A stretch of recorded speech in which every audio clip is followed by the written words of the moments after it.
안녕하십니까? 찬양팀의 찬양은 언제나 우리에게 기쁨을 주는 것 같습니다.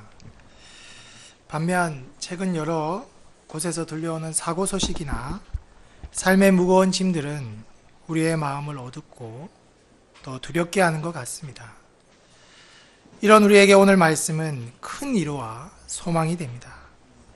이 위로와 소망은 세상이 결코 줄 수 없는 위로와 소망이 됩니다. 이 시간 하나님의 은혜를 간절히 바라며 이 위로와 소망이 나의 것이 될 수 있기를 간절히 기도합니다. 말씀의 제목은 주님의 부활이 곧 나의 부활입니다. 요절 말씀은 20절입니다. 다 함께 한 목소리로 읽겠습니다. 시작. 그러나 이제 그리스도께서 중자 가운데서 다시 살아나사 잠자는 자들의 첫 열매가 되셨도다. 제가 기도하고 시작하겠습니다. 사랑과 은혜가 충만하신 하나님 아버지, 부활 수양회를 통하여 놀라운 부활의 복음을 듣게 하심에 감사드립니다. 저희가 이 부활의 복음을 듣고 아는 것만으로 끝나는 것이 아니라 나의 것으로 받아들여지고 믿어지는 수양회가 되기를 간절히 기도합니다. 성령님 이 시간 함께하여 주시고 친히 말씀하여 주셔서 죄인과 여기 계신 한 분 한 분의 심령 가운데 이를 믿는 믿음을 충만히 허락하여 주시옵기를 간절히 기도합니다. 부활하시고 살아계신 예수님 이름으로 기도합니다. 아멘. 저는 좀 심각한 길치입니다. 그래서 운전 중 동역자에게 자주 구박을 받고는 합니다. 왜 저에게는 그 길이 이 길 같고 이 길이 그 길 같고 다 같아 보이는지 모르겠습니다. 그런데 제가 확실하게 아는 길, 그래서 잊어버리지도 않고 헛갈리지도 않는 길이 있습니다. 그것은 바로 하나님께로 가는 구원의 길입니다. 이 길은 내가 곧 길이요 진리요 생명이라 말씀하신 예수님이 되십니다. 다른 길은 없습니다. 그런데 오늘날 많은 이들이 거짓된 사상과 교리를 내세우며 다른 길도 있다고 주장하고 있습니다. 이들은 다 영적인 길치들입니다. 그런데 오늘 본문의 고린도 교회에서도 죽은 자의 부활을 부정하는 자들이 있었습니다. 이 시간 말씀을 통하여 예수님만이 구원의 길이 되시며 예수님의 부활이 곧 나의 부활이 됨을 믿고 확신함으로 부활의 소망과 능력으로 승리하는 신앙생활을 할 수 있길 간절히 기도합니다. 1장, 예수님의 부활은 나의 부활입니다. 앞서 사도 바울은 우리의 구원이 무엇에 근거하고 있는지를 가르쳐 주었습니다. 그것이 무엇입니까? 이는 성경대로 그리스도께서 우리의 죄를 위하여 십자가에서 죽으시고 장사 지낸 바 되셨다가 성경대로 사흘 만에 다시 살아나셨다는 것입니다. 이는 결코 부인할 수 없는 사실이며 수많은 증인들이 이를 증명하고 있습니다. 사도 바울도 그 증인 중 한 명입니다. 예수님을 믿는 자들을 앞장서서 핍박하던 그가 부활하신 예수님을 만난 이후 변화되었습니다. 그리고 모든 사도보다 더 많이 수고하며 부활의 예수님을 증거하는 일에 일생을 바쳤습니다. 고린도 교회는 그 열매 중 하나입니다.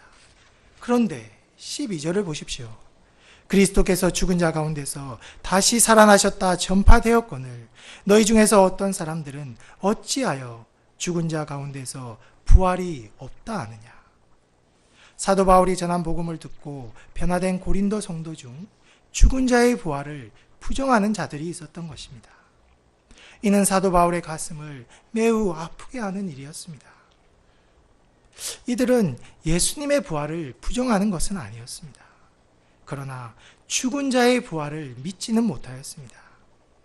이는 그들이 당시 고린도에 편만하게 퍼져 있던 헬라 사상의 영향으로 영혼의 불멸은 있지만 육체의 부활은 없다고 생각하였기 때문입니다. 육체는 영혼의 무덤과 같아서 육체가 완전히 소멸되어야만이 영혼이 완전한 자유를 얻을 수 있다고 믿었기 때문입니다. 그런데 이런 그들에게는 예수님의 부활은 나와는 아무런 상관이 없는 일이었습니다. 그러나 죽은 이후 부활할 것을 믿는 것은 기독교의 핵심이며 신앙의 핵심이 됩니다.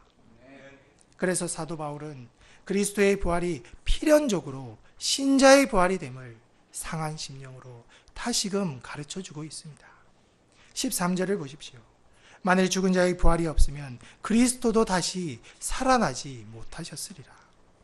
만일 그들의 주장처럼 죽은 자의 부활이 없다면 어떤 일이 일어나게 되는 것입니까? 그것은 죽은 자의 부활이 없다면 그리스도도 다시 살아나신 일이 없게 됩니다. 왜냐하면 성육신하신 예수님께서도 몸이 부활하셨기 때문입니다.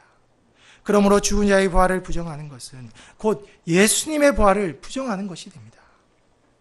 그리고 연이어 매우 심각한 문제들이 생겨나게 됩니다. 먼저는 우리가 전파하는 것도 헛것이 되며 우리의 믿음도 헛것이 됩니다. 14절과 15절을 다 함께 암송해 보겠습니다. 시작. 그리스도께서 만일 다시 살아나지 못하셨으면 우리가 전파하는 것도 헛것이요 또 너희 믿음도 헛것이며 또 우리가 하나님의 거짓 증인으로 발견되리니 우리가 하나님이 그리스도를 다시 살리셨다고 증언하였습니다. 만일 죽은 자가 다시 살아나는 일이 없으면 하나님이 그리스도를 다시 살리지 아니하셨으리라. 예수님의 부활은 우리의 믿음과 선교의 근거가 됩니다. 우리의 믿음의 시작은 예수님께서 우리의 죄를 위하여 십자가에서 죽으시고 사흘 만에 부활하셨음을 믿음으로 시작되었습니다. 또한 믿음의 마지막은 나도 예수님과 같이 부활한다는 것입니다. 우리가 전하는 전도의 핵심도 이와 다르지 않습니다. 그런데 예수님께서 다시 살아나지 못하셨다면 지금껏 우리가 믿고 전해왔던 모든 것들이 헛된 것이 됩니다. 아무것도 아닌 것입니다.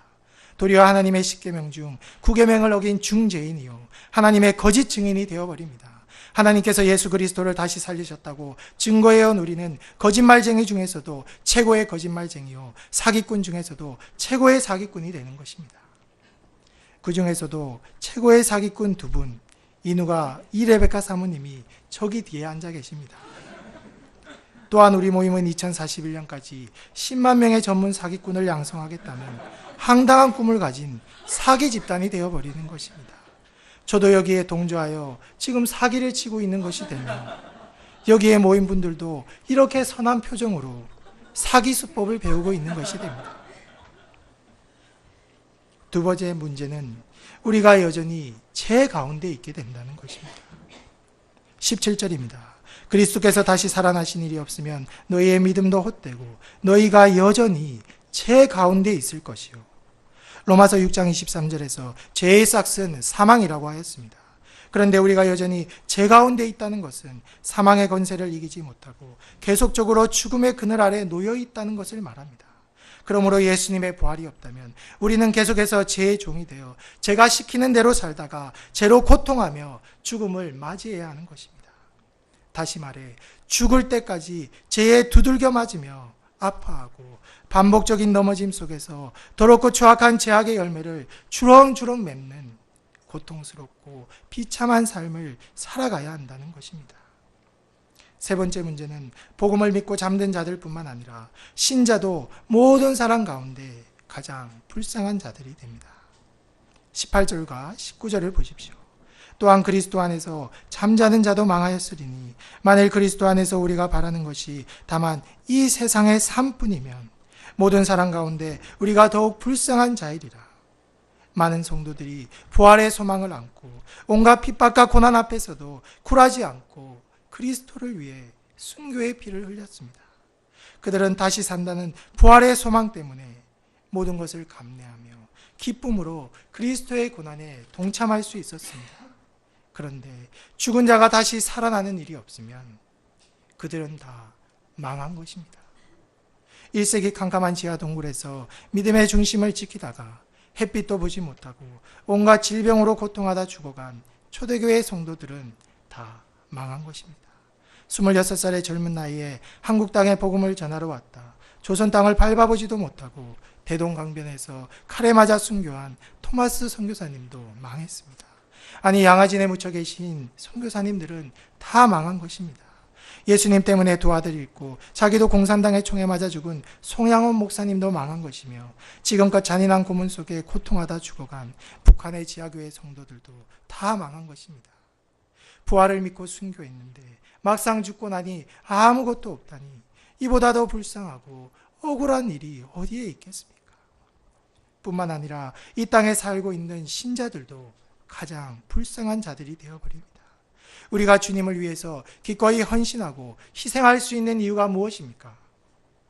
부활할 수 있다는 소망이 있기 때문입니다. 이 부활의 소망으로 말미암아 고난을 고난으로 여기지 않으며 인내하며 믿음의 경주를 달려갈 수 있습니다. 그런데 예수님의 부활이 없다면 우리가 믿음을 지키고 힘든 삶을 살아가야 할 이유가 없어질 뿐만 아니라 동시에 우리는 가장 어리석고 가장 불행한 자들이 되어버립니다. 또한 지금까지 우리의 삶은 무의미한 삶이요 허망한 삶이 되어버리고 마는 것입니다.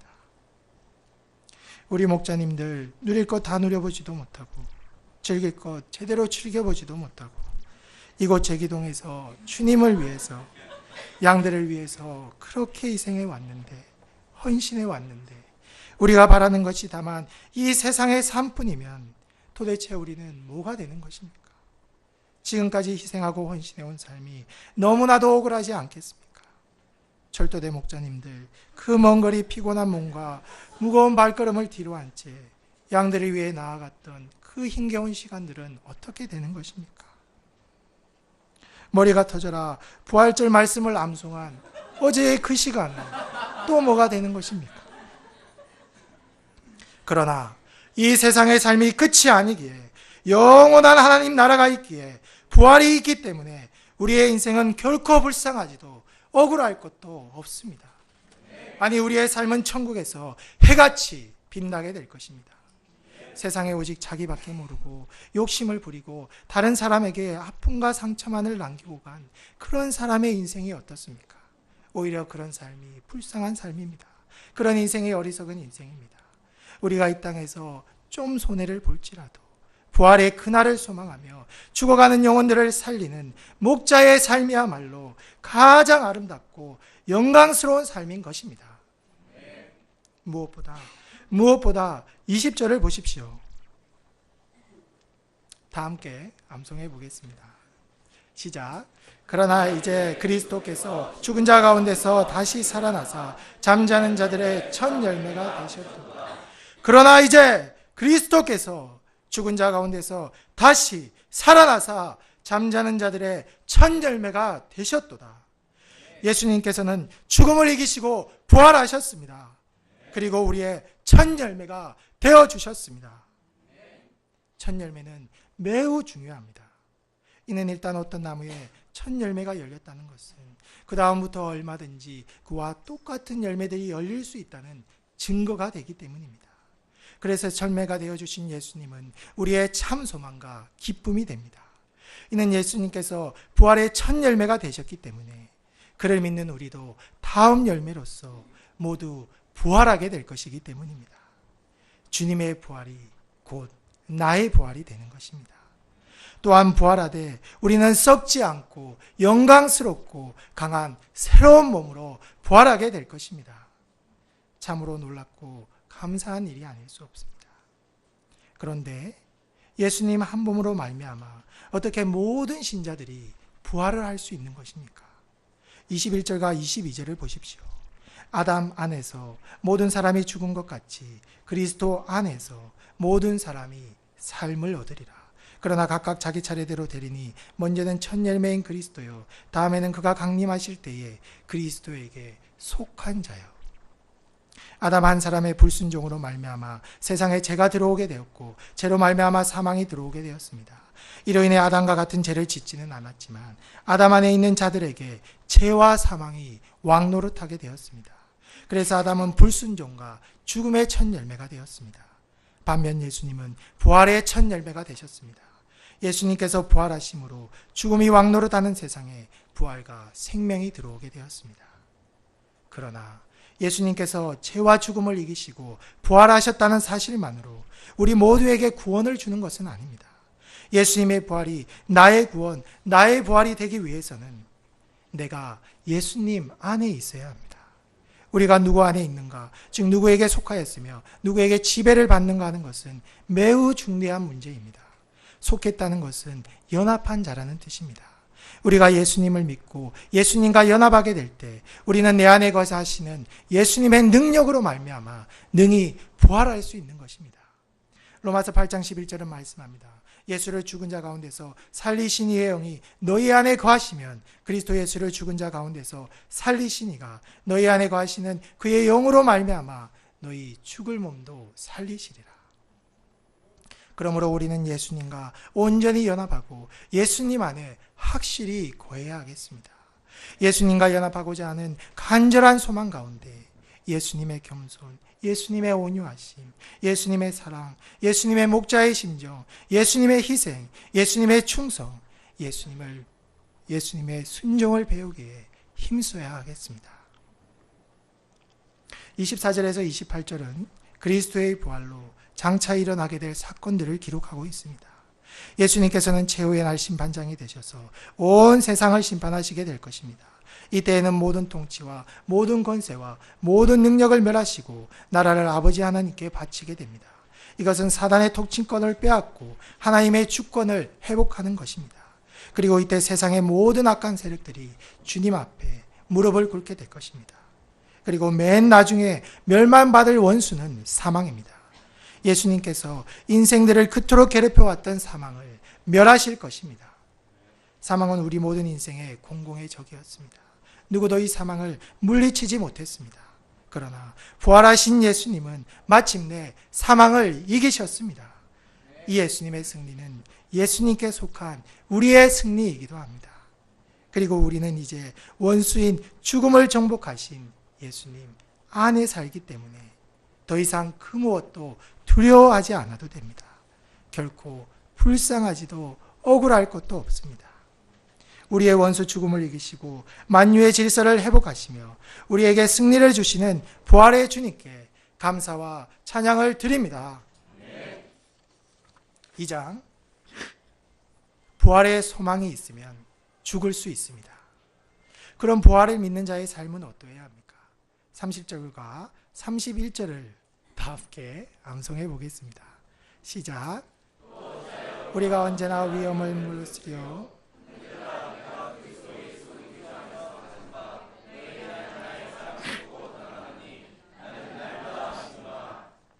부활의 신앙으로 충만했던 사도 바울은 위험을 무릅쓰는 삶을 살았습니다. 사도 바울은 좋은 환경에서 편안하게 복음을 전한 것이 아니었습니다. 고린도후서 11장 26절을 보면 여러 번 여행하면서 강의 위험과 강도의 위험과 동족의 위험과 이방인의 위험과 시내의 위험과 강야의 위험과 바다의 위험과 거짓 형제 중의 위험을 당하였다고 하였습니다. 위험이란 위험은 다 겪었습니다. 특히 유대인들은 사도 바울을 죽이고자 도초에서 목을 노리고 있었습니다. 그는 순간순간 죽음의 위험을 무릅쓰면서 복음을 전파하였습니다. 보통 사람들은 할 수 있는 대로 위험을 피해 살고자 하는데 왜 그는 위험을 무릅쓰는 삶을 살았습니까? 그것은 부활의 신앙이 있었기 때문입니다. 뿐만 아니라 사도 바울은 날마다 죽는 삶을 살았습니다. 너희에 대한 나의 자랑을 두고 단언하노니 나는 날마다 죽노라. 날마다 죽는 삶이 무엇입니까? 그것은 예수를 따르기 위해서 날마다 자기를 부인하는 삶입니다. 사도 바울은 안일하게 살고자 하는 육신의 소욕을 날마다 부인하였습니다. 또한 세상 영광을 구하고자 하는 명예심을 부인했습니다. 사람들로부터 인정받는 것을 부인하였습니다. 우리가 잘 알듯이 사도 바울은 학문과 재능이 매우 뛰어난 사람이었습니다. 그는 자신이 원하기만 하면 세상에서 얼마든지 존경받으며 잘 먹고 잘 살 수 있었습니다. 그러나 그는 오직 그리스도를 얻기 위해서, 그리스도 안에 살기 위해서 이 모든 것을 포기했습니다. 오히려 자기에게 유익하던 모든 것들을 배설물로 여겼습니다. 그는 날마다 자신은 죽고 그리스도의 종으로 희생적인 삶을 살았습니다. 어떻게 이런 삶을 살 수 있습니까? 주와 같이 나도 부활한다는 부활의 소망 때문이었습니다. 그런데 어떻게 날마다 죽는 자기를 부인해야 하는 힘겹고 고통스러운 삶이 자랑이 될 수 있습니까? 이는 사도 바울이 날마다 죽음으로 자기를 부인함으로 날마다 다시 살아나는 부활의 능력을 체험하였기 때문입니다. 우리도 그렇지 않습니까? 소감은 우리를 힘들고 괴롭게 하지만 이를 부인하고 말씀에 기초하여 깊이 소감을 먹고 나면 다시금 살아나게 됩니다. 본성적으로 기도하기 싫어하는 마음을 부인하고 하나님 앞에 나아가 간절히 부르짖을 때 다시금 살아나게 됩니다. 캠퍼스를 향하는 발걸음은 늘 무겁지만 이를 부인하고 양들에게 나아가 복음을 선포할 때 다시금 살아나게 됩니다. 내 코가 석자이지만 내와 내 문제와 피곤함을 피곤한 채 부인한 채 1대1 해주고 나면 다시금 살아나게 됩니다. 그렇지 않습니까? 이렇게 주일 메시지를 전해야 하는 곳에는 많은 부인이 따르지만 어느 때보다 깊이 말씀을 묵고 기도하지 않을 수 없는 준비의 시간들로 말미암아 다시금 살아나게 됩니다. 과거 교회와 직장에서 이중적인 삶의 모습으로 지칠 대로 지치고 괴로워하던 죄인이 하나님 앞에 살고자 회사의 방침과 반대에도 불구하고 주일 성수를 결단하고 잘리면 잘리리라는 각오로 위험을 무릅쓰고 통상근무에 도전하였을 때 하나님께서는 놀랍게도 저 한 명만을 위한 부서를 만들어 주일 성수를 할 수 있도록 해주셨습니다. 당시 사업소에 약 200~300명의 인원이 있었기에 저 한 명만을 배려한 부서가 생긴다는 것은 거의 기적과도 같은 일이었습니다. 그리고 여기에는 잘리면 내 월급 줄이라는 조치현 목사님의 위험 무릅씀이 함께하였습니다. 이 두 위험 무릅씀이 함께하였을 때 하나님의 놀라운 기적이 일어난 것 같습니다. 이를 통해 죄인은 살아계신 그리고 전능하신 나의 하나님, 기준이의 하나님을 체험하게 되었고 또한 이 작은 믿음과 결단을 기뻐 받으시고 최근 직장 부서 이동 문제는 물론 지금까지 하나님께서 베풀어 주신 은혜는 말로 다 표현할 수가 없습니다. 누가복음 9장 23절과 24절은 말씀합니다. 또 무리에게 이르시되 아무든지 나를 따라오려거든 자기를 부인하고 날마다 제 십자가를 지고 나를 따를 것이니라. 누구든지 제 목숨을 구원코자 하면 잃을 것이요 누구든지 나를 위하여 제 목숨을 잃으면 구원하리라. 마태복음 6장 33절입니다. 그런즉 너희는 먼저 그의 나라와 그의 의를 구하라. 그리하면 이 모든 것을 너희에게 더하시리라. 부활의 예수님 안에서 죽는 것은 곧 사는 것이 됩니다. 우리가 이를 믿고 확신하는 가운데 날마다 주를 위해 죽는 삶, 먼저 그의 나라와 그의 의를 구하는 삶을 자랑할 수 있기를 간절히 기도합니다. 예배 후 식사 모임 때 서로 한 가지씩 자랑해 보는 것도 좋을 것 같습니다. 반면 부활의 소망이 없는 자의 삶은 어떠합니까? 32절을 보십시오. 내가 사람의 방법으로 에베소에서 맹수와 더불어 싸웠다면 내게 무슨 유익이 있으리요? 죽은 자가 다시 살아나지 못한다면 내일 죽을 터이니 먹고 마시자 하리라. 당시 에베소에는 맹수와 더불어 원형 경기장에서 싸워야 하는 검투사들이 있었습니다. 이들은 맹수와 싸우다가 언제 찢겨 죽을지 모르는 자들이었습니다. 그래서 이들의 인생 철학은 내일 죽을 터이니 먹고 마시자였습니다. 사도 바울도 죽은 자의 부활이 없다면 이와 같은 삶을 살 것이라고 합니다. 이 세상으로 사는 것이 끝이라면 인생을 마음껏 즐기며 사는 것이 가장 현명한 일입니다. 그래서 오늘날 많은 사람들은 이와 같은 인생 철학을 가지고 영원한 것은 없다고, 죽으면 그만이라고, 인생 뭐 있냐며 오늘을 마음껏 즐기자고 지극히 현실적이고 쾌락적인 삶을 살아갑니다. 그러나 33절과 34절을 보십시오. 속지 말라. 악한 동무들은 선한 행실을 더럽히나니 깨어 의를 행하고 죄를 짓지 말라. 하나님을 알지 못하는 자가 있기로 내가 너희를 부끄럽게 하기 위하여 말하노라. 우리의 인생은 결코 오늘 내일로 끝나지 않습니다. 우리에게는 영생이 기다리고 있습니다. 그러므로 우리는 죽으면 그만이라고 오늘을 마음껏 즐기자고 유혹하는 세상의 악한 동무들을 경계하고 그들에게 속지 말아야 합니다. 이들은 하나님을 알지 못하는 무지한 자들입니다. 부활과 심판을 모르는 어리석은 자들입니다. 영적인 길치들입니다. 이런 그들은 우리의 행실을 더럽힐 뿐입니다. 우리가 그들에게 넘어가서 죄를 범하게 되면 마지막 날에 주님 앞에서 부끄러움을 당하게 될 것입니다. 그러므로 우리는 부활의 소망을 붙들고 소극적으로 죄를 짓지 않는 삶에서 한 단계 더 나아가 적극적으로 깨어 의를 행하는 삶을 살아야 합니다. 우리 모두가 적극적으로 말씀을 붙들고 기도로 깨어서 주님께서 맡겨주신 귀한 역사와 사명을 충성스럽게 감당해 갈 수 있기를 간절히 기도합니다.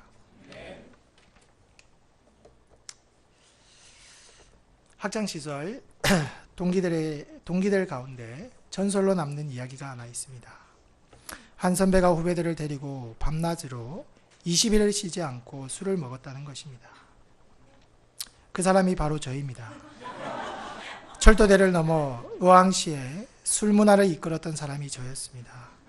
후배들은 이런 저를 카리스마 있고 잘 노는 멋진 선배로 생각하였습니다. 그런데 후배들이 모르는 것이 있었습니다. 이는 그 선배가 과거에 대한 아픔과 미래에 대한 두려움 속에 술을 의지하지 않고서는 살 수 없었다는 것을 말입니다. 인생을 방황하다 남들보다 6년이나 늦게 들어온 학교 생활과 졸업은 할 수 있을까라는 두려움, 이런 나이에 결혼은 하였지만 무책임하게 가정을 지키지 못한 무능한 존재라는 자책과 이별의 상처를 잊고자 술을 먹었다는 것을 몰랐습니다. 술을 먹지 않을 때는 대인기피증과 우울증에 시달리는 자라는 것을 몰랐습니다. 정말 제 인생을 돌이켜볼 때 술을 빼고는 제 인생이 설명이 되지를 않습니다.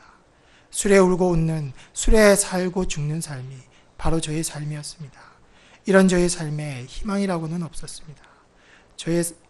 저 자신조차 저를 포기한 삶, 죽지 못해 사는 삶이 저의 삶이었습니다. 이런 제가 십자가의 복음을 영접하였을 때 놀라운 역사가 일어났습니다. 무기력해 살아갈 용기가 없었는데 십자가에 달려서까지 저를 위해 애원하시는 그 예수님을 생각할 때 살아야겠다는 의지가 생기고 힘과 용기가 생겼습니다. 더 이상 술을 의지하지 않아도 사람들이 두렵지 않았습니다. 우울하지도 않았습니다. 그리고 더 이상 미래가 두렵지도 않았습니다. 알 수 없는 평온함이 제 마음을 지켜주었습니다. 여기에 가정이 회복되는 놀라운 역사가 일어났고 지금은 새 아이의 아버지가 되어 한 영혼을 살리고자 하는 목자의 삶을 살고 있습니다. 이 얼마나 놀랍고 감사한 일인지 모르겠습니다. 이것이 바로 부활의 복음이요, 부활의 능력인 것 같습니다. 능력입니다. 이 은혜를 생각할 때 모든 동역자님들보다 더 수고하여 주님을 섬겨야 함을 깨닫게 됩니다. 그러나 실상 저의 삶은 그렇지 못하였습니다. 주님을 위한 수고를 부담스럽게 여기고 힘들어하는 삶이 저의 삶이었습니다. 사실 이 말씀을 전하는 것도 위험으로 여기며 피할 수만 있다면 피하고 싶었습니다. 그런데 이번 말씀을 준비하며 이런 죄인의 연약한 모습들이 부활의 복음을 굳게 붙들지 못하였기 때문에 임을 깨닫고 깊이 얘기하게 되었습니다. 말씀에 비추어 볼 때 저 역시 예수님의 부활을 믿기는 하지만 그 부활이 나와는 아무런 상관이 없다고 생각하는 그런 어리석고 무지한 삶을 살아왔기 때문임을 고백하고 회개하게 됩니다. 주님의 부활은 주님의 부활일 뿐 저의 부활은 아니었습니다. 이런 저에게 부활의 소망이 있을 수 없고 부활의 소망이 없기 때문에 이 땅의 것에 소망을 두고 하나님 앞에 살고자 하기보다는 나 자신과 사람 앞에서 살아갈 때가 많았습니다. 그러다 보니 주님의 역사는 피곤하고 괴로운 것으로 여겨질 때가 많았고 그래서 믿음과 순종을 드려야 하는 순간에 너무 쉽게 무너지고는 하였습니다. 그나마 드린 작은 섬김 이후에는 반복적으로 손해의식에 빠져 허우적거리고는 하였음을 고백하고 회개합니다. 이러한 현실과 연약하고 제약된 죄인을 바라볼 때 참으로 낙심이 되고 소망이 없어 보입니다. 그러나 오늘 말씀을 통해 크게 위로를 얻게 되는 것은 예수님의 부활하심이 저의 부활이요 예수님의 승리하심이 저의 승리가 된다는 것입니다. 죄인이 이 사실을 믿고 확신할 수 있기를 기도합니다. 그리고 이를 위해 연약하고 의심 많은 죄인이 날마다 주님의 십자가가 저의 죄를 위한 십자가요 주님의 부활이 곧 죄의 부활임을 믿는 온전한 믿음을 주시기를 날마다 간절히 기도함으로 더 깊이 예수님과 연합해 갈 수 있기를 간절히 기도합니다. 그 가운데 더 이상 이 땅의 것과 나 자신에게서 소망을 찾지 않고 오직 부활하신 예수님께만 소망을 둘 수 있기를 기도합니다. 그래서 이 부활의 소망을 붙들고 전하고 배우는 말씀과 삶이 하나 되어가는 삶, 사도 바울과 같이 날마다 죽고 날마다 다시 살아나는 부활의 삶, 목자의 직분을 자랑하고 충성스럽게 감당하는 믿음의 삶을 통하여 하나님 아버지를 기쁘시게 해드릴 수 있기를 간절히 기도합니다. 결론입니다. 예수님께서는 부활하여 잠자는 자들의 첫 열매가 되셨습니다. 그러므로 예수님의 부활이 나의 부활이 되었습니다. 우리가 부활한 후에 맞이할 영광은 현재 당하는 고난과는 좋게 비교할 수 없는 것입니다. 저희가 부활의 소망 가운데 사도 바울과 같이 날마다 죽는 삶을 자랑하며 힘써 복음을 전파함으로 모두가 부활의 영광에 동참할 수 있기를 기도합니다. 감사합니다.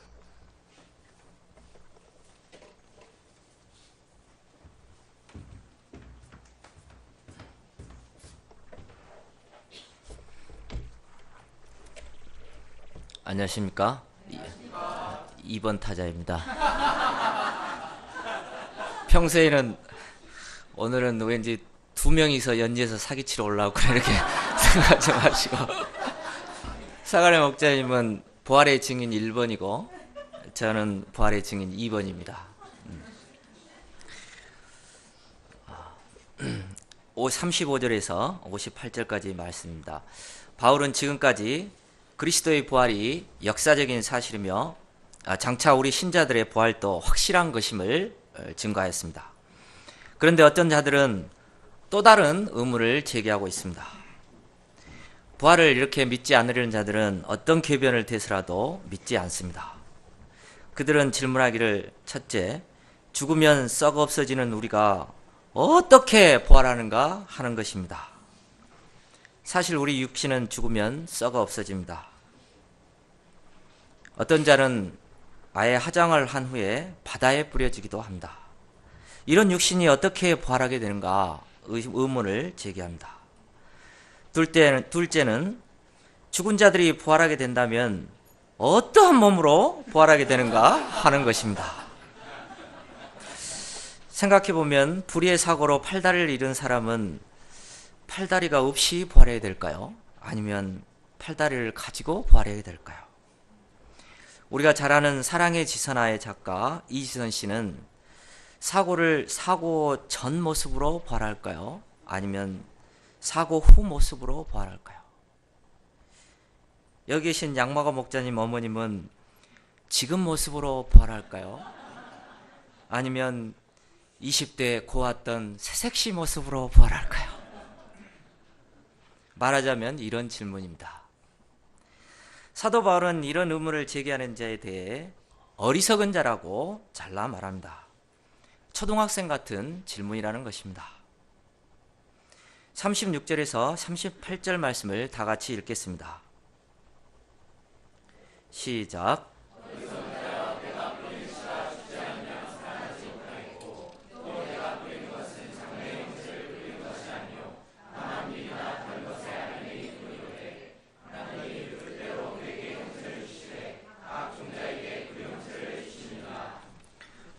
먼저 뿌리는 씨가 죽어야 살아나게 됩니다. 이와 같이 우리도 새 생명으로 살아나기 위해서는 우리의 현재 육신이 죽고 썩어야만 합니다. 둘째, 부활할 때 우리의 형체는 어떤 모습일까 하는 것입니다. 현재 우리의 이성으로는 이를 정확히 알 수는 없습니다. 그러나 확실한 것은 하나님께서 그 뜻대로 우리 각자에게 가장 완벽한 형체를 주신다는 것입니다. 우리가 꽃밭에 보잘것없는 작은 알맹이를 심지만 거기서 상상하지도 못했던 아름다운 꽃들이 피어나는 것을 보면 알 수 있습니다.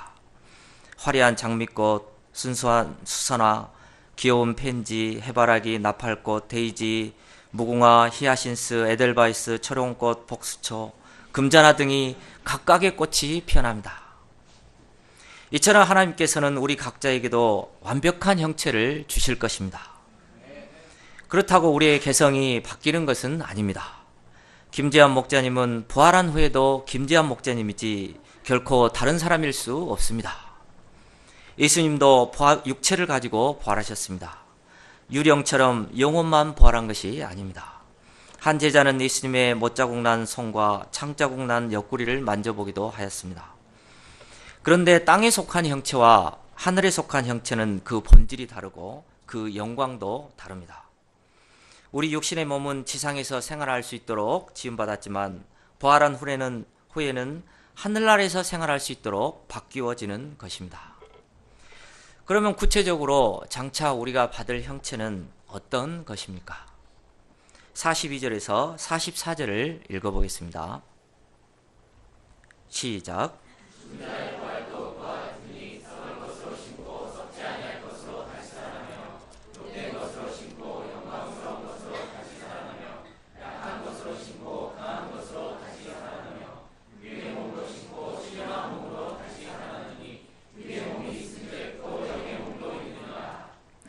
그러면 현재 우리의 육신은 어떤 육신입니까? 썩지 아니할 육체는 한 사람도 없습니다. 젊은 여성들은 고운 것, 아름다운 것을 자랑합니다. 그래서 미스 코리아, 미스 세계 등 미모의 경쟁을 벌이기도 합니다. 그러나 나이가 들면 어쩔 수 없이 점점 쭈글쭈글해집니다. 달팽이 크림, 천연 미네랄, 오소리 오일, 효과 없으면 100% 환불, 이런 상품을 발라도 효과가 별로 없습니다. 그리고 죽으면 결국은 다 썩어 없어집니다. 젊음의 미모는 사라지고 해골만 남습니다. 미스 코리아의 해골이나 별에서 온 그대 김수현의 해골이나 우리의 해골이나 그 해골이 그 해골입니다. 저도 젊었을 때는 축구를 하면 발이 안 보였는데 지금은 마음은 온이로 돼 발이 떨어지질 않습니다. 모든 것이 썩는다고 생각할 때 인생들은 그 허무함에 고통할 수밖에 없습니다. 또 우리 인생은 욕됩니다. 우리는 누구나 영광스러운 인생을 살기를 원합니다. 특히 신입생들은 부푼 꿈을 안고 대학에 들어와서 영광스러운 대학 생활을 마치고자 합니다. 그러나 4년을 지내놓고 보면 허물과 실수뿐입니다. 나이를 자꾸 먹어갈수록 원치 않게 욕된 인생을 살게 됩니다. 인생을 새롭게 살아보고자 결심하지만 지내놓고 보면 또 마찬가지입니다. 또한 우리 육신은 흙으로 지음받았기 때문에 근본적으로 약합니다. 아무리 강하다고 생각한 사람도 병에 걸면 약해집니다. 무좀과 치질과 치통과 비염과 위장병부터 시작해서 셀 수 없는 많은 질병들로부터 고통을 받습니다. 또 우리는 죄를 짓지 않고자 하지만 육의 몸을 입고 있기 때문에 원치 않게 죄를 짓습니다. 끊임없이 죄의 소욕에 시달립니다. 바울은 이러한 우리의 육의 몸이 장차 어떠한 형체로 부활한다고 말합니까? 우리가 부활의 소망 가운데 다시 한번 읽겠습니다. 시작. 42절부터 44절 말씀을 다시 한번 읽겠습니다. 시작.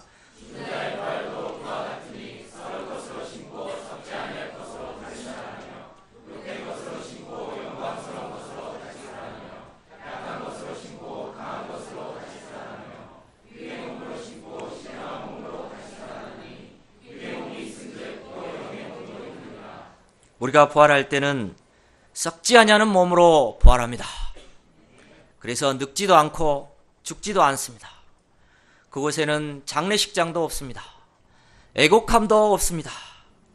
자식을 먼저 보내고 오열하는 부모의 아픔도 없습니다. 또한 지금은 욕된 우리가 장차에는 영광스러운 몸으로 부활합니다. 우리 모두가 영광의 면류관을 쓰고 영광스러운 모습으로 돌아다닐 것입니다. 약한 것이 죽고 장차 강한 것으로 부활합니다. 그곳에는 병원도 없고 약국도 없습니다. 암도 없고 치질도 없고 무좀도 없고 치통도 없습니다.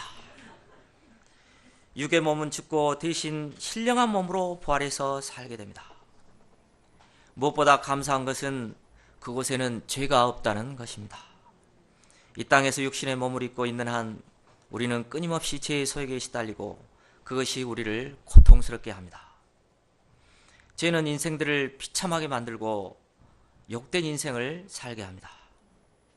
그러나 장차 부활할 때 하나님께서 우리에게 주시는 것은 강하고 영광스럽고 신령한 존재입니다.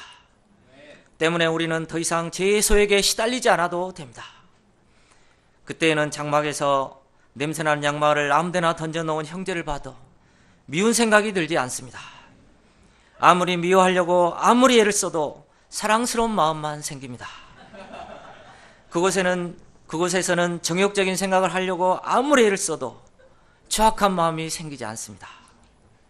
맛있는 것을 감춰놓고 혼자 몰래 먹으며 이기적인 삶을 살려고 해도 애를 써도 나누어주고 싶어서 견딜 수가 없습니다. 그러므로 소감을 써도 머리카락을 쥐어뜯으며 회개소감을 쓸 필요도 없습니다. 그곳에서 우리는 하나님 앞에서 늘 순결하고 거룩하고 진실된 자로 살게 됩니다. 그곳에는 정욕과 교만과 미움과 시기라는 말은 말 자체도 없는 곳입니다. 대신에 사랑과 감사와 찬양과 은혜가 늘 넘칠 것입니다. 우리가 어떻게 이같이 될 수 있습니까? 이는 예수님이 살려주는 영이 되시기 때문입니다. 우리는 흙에서 나서 흙에 속한 자의 형상을 입었으나 이제는 예수 그리스도의 살려주는 영으로 말미암아 하늘에 속한 자의 형상을 입게 됩니다. 이 형상은 하늘에 속한 자 예수 그리스도의 완전한 형상입니다. 우리는 예수 그리스도와 같이 신령한 형상을 덧입고 영원토록 주와 함께 살게 될 것입니다. 그때는 모든 불완전한 것은 다 사라지고 또 부분적으로 알던 것도 사라지고 주께서 나를 아신 것 같이 그때는 온전히 주를 알게 될 것입니다. 부활은 우리가 상상할 수 없을 정도로 영광스러운 것으로서 우리가 정말 사모해야 할 것입니다. 이 파트 최후의 승리 50절에서 58절입니다. 지금까지 바울은 우리의 몸이 영광스러운 하늘의 형상을 덧입고 부활하게 될 것을 증거하였습니다.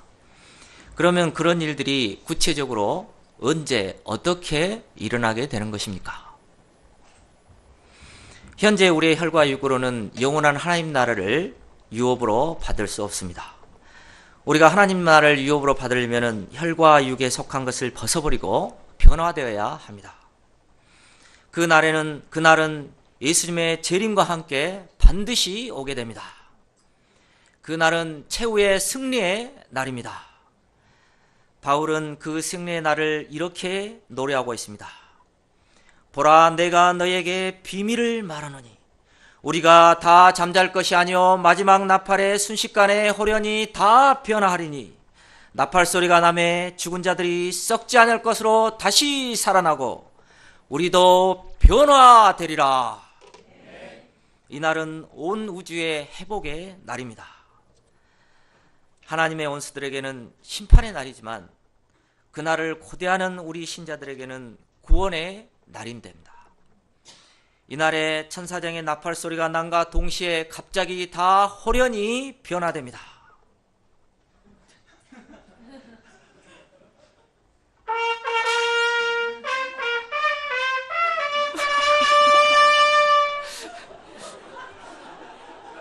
이해해 주십시오. 이게 샘플로 하기 때문에 그때는 천사장이 불기 때문에 이제 이렇지 않습니다. 감사합니다. 나팔 소리가 나매 그리스도 안에서 잠자던 자들이 다시 살아나고 우리도 호련히 변화됩니다. 그리고 공중으로 이끌려 공중에서 주를 영접하게 됩니다. 새벽 기도하다가 또 양들 신방 가다가 소감 쓰다가 휴거됩니다. 은빈이 형제님은 부활장을 열심히 암송하다가 지성이 형제님은 군대에서 훈련받다가 현준 형제님은 김지현 목자님과 1대1 하다가 함께 휴거됩니다. 이것은 신자들만이 간직한 비밀입니다.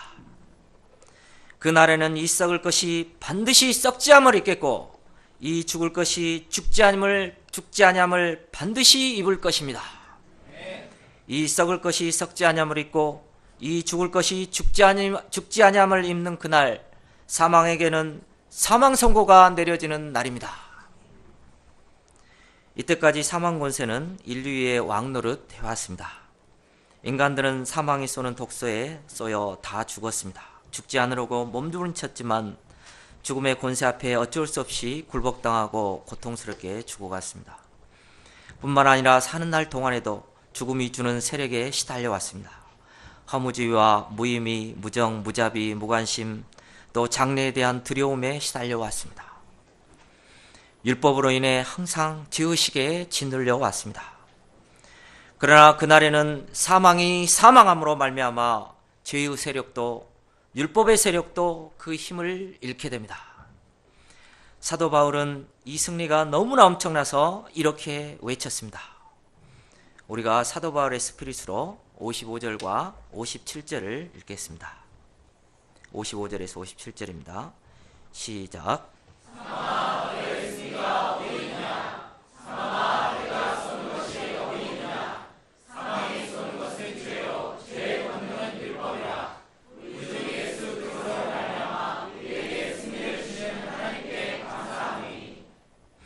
하나님께서 예수 그리스도로 말미암아 우리에게 근본적으로 승리를 주셨습니다.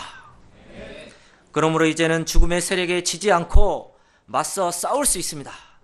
죽음의 세력이 우리를 사로잡으려 할 때 사망에게 이렇게 외쳐야 합니다. 사망아, 너의 승리가 어디 있느냐? 사망아, 너는 반드시 사망할 것이다. 예수 그리스도로 말미암아 우리에게 승리를 주신 하나님께 감사와 찬양을 드립니다. 과거에 저는 너무 허무적이고 이성적인 사람이라 부활을 믿을 수 없었습니다. 수양에 참석해 십자가의 말씀을 들을 때도 다른 사람들은 울고불고 난리를 하는데 제 마음은 답답하기만 하였습니다. 그러나 다음 강의에서 부활하신 예수님을 만났습니다. 부활하신 후 갈릴리 바닷가에 제자들을 찾아오신 예수님을 만났습니다. 그때 저의 심령이 뻥 하고 뚫렸습니다. 전 강의에서 드렸던 죄사함에 대한 확신이 들었습니다. 이 사건은 제 인생의 일생일대의 사건이 되었고 방향이 되었습니다. 부활하신 예수님을 만나고 수양에서 돌아오는 버스 창 밖으로 바라보는 하늘은 이제 완전히 새로운 하늘이었습니다. 내가 그런 사람이 아닌데 들판에 작은 꽃이 그렇게 아름답게 보일 수 없었습니다. 저희 마음 가운데 허무가 사라지고 인생관과 가치관이 완전히 바뀌었습니다. 그리고 지금까지 부활신앙 가운데 승리의 인생을 살게 하셨습니다. 우리 모두가 부활하신 예수님을 먼저 깊이 만날 수 있기를 기도합니다. 그러면 부활의 믿음과 소망 가운데 사는 성도들에게 사도 바울이 결론적으로 권면하고 있는 것이 무엇입니까? 다 같이 58절을 읽겠습니다. 시작.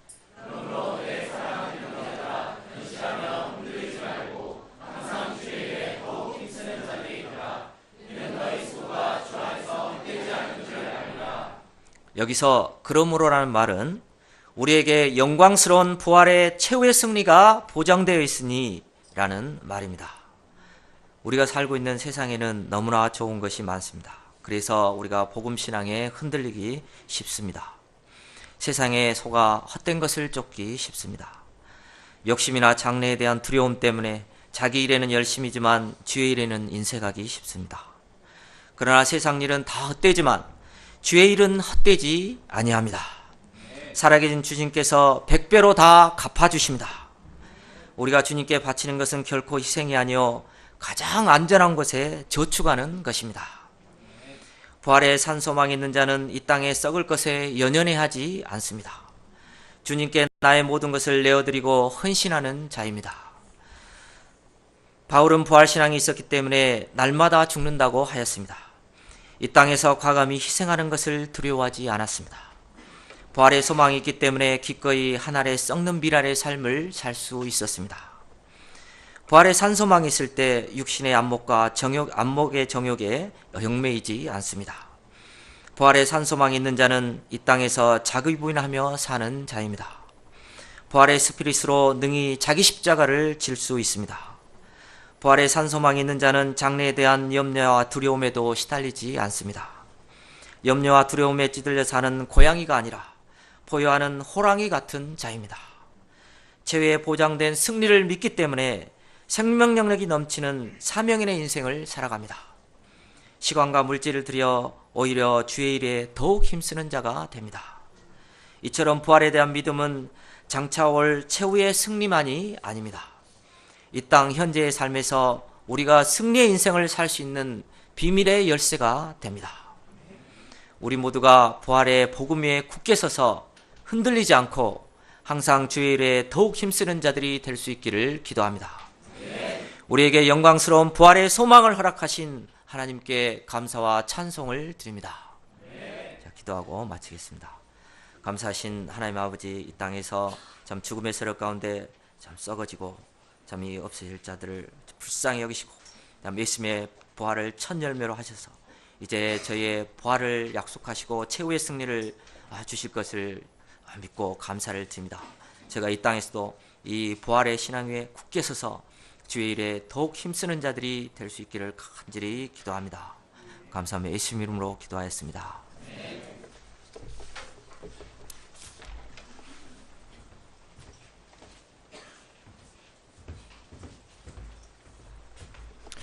다 함께 찬송가 165장을 부르시겠습니다.